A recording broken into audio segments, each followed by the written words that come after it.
धारूहेड़ा पर आते हैं। कंवर सिंह यादव जी, माइक ले लीजिए सर आप अपना। धारूहेड़ा को कैसे देखते हैं आप, और आपको क्या लगता है अगर विकास के पैमाने पर मैं उसको समझना चाहूं आपसे, चूंकि आपके ऊपर एक बड़ी जिम्मेदारी है, कितना विकास हुआ धारूहेड़ा का? उपस्थित सभी गणमान्य व्यक्तियों को मेरी तरफ से राम राम है।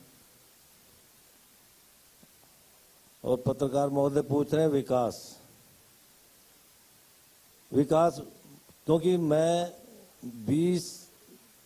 2020 को चेयरमैन जीत गया था, फिर मुझे शपथ नहीं दिलाई गई। मुझे तो शपथ ही 1.25 साल हुई लिए हुए, उससे पहले मुझे नहीं पता क्या हुआ।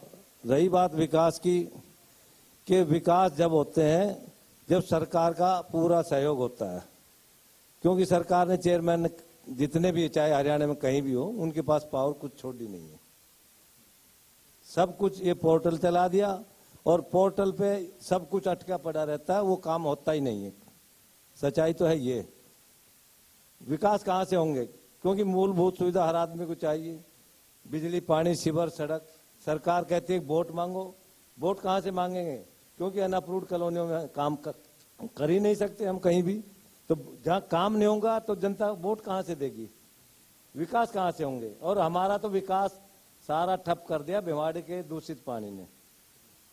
भिवाड़ी से सारा केमिकल का, सारे सीवरेज का, सारी कॉलोनियों का, सोसाइटियों का सारा गंदा पानी धारूहेड़ा में आता है, और धारूहेड़ा का सारा रूपरेखा भिवाड़ी के दूषित पानी ने बिगाड़ दिया। हमने 4 बार सरकार की मीटिंग, दोनों राज्यों की चीफ सेक्रेटरियों तक की मीटिंग करा दी। उच्च लेवल सेंट्रल गवर्नमेंट तक को पता है कि भाई इस भिवाड़ी के पानी ने धारूहेड़ा का बेड़ा गर्क कर दिया, लेकिन उस पर कोई असर नहीं हुआ। अब हम कर क्या सकते हैं, हम तो या तो सड़कें बना सकते हैं, या आप ये कह रहे हैं कि शक्तियां कम कर दी गई हैं, पोर्टल या हर चीज ऑनलाइन करने की वजह से आप लोग के हाथ बंद गए हैं। हाँ जी, हाँ।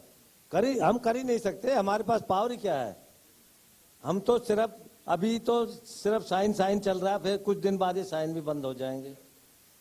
असलियत तो ये है। लेकिन 1.25 साल आपने कहा कि आपको शपथ नहीं हुआ, तो 1.25 साल में आपने क्या काम करवाए अपने स्तर से? मैंने अपने स्तर से काम जो कराए हैं वो गलियों के काम कराए हैं, नालों की सफाई कराई है, गलियों का जो छोटी मोटी गलियां बनाई गई वही बनाई गई। लेकिन पोर्टल एक ऐसा सिस्टम है कि इससे काम चल ही नहीं सकता, और फाइलें अटक जाती है। कभी एक्शन के फाइल अटकी रहती है, कभी डीएमसी के अटकी रहती है, और जब तक वहां से अप्रूवल नहीं मिलेगी तो वो कैसे मिलेगी हमें, हम काम कर कहाँ पाएंगे।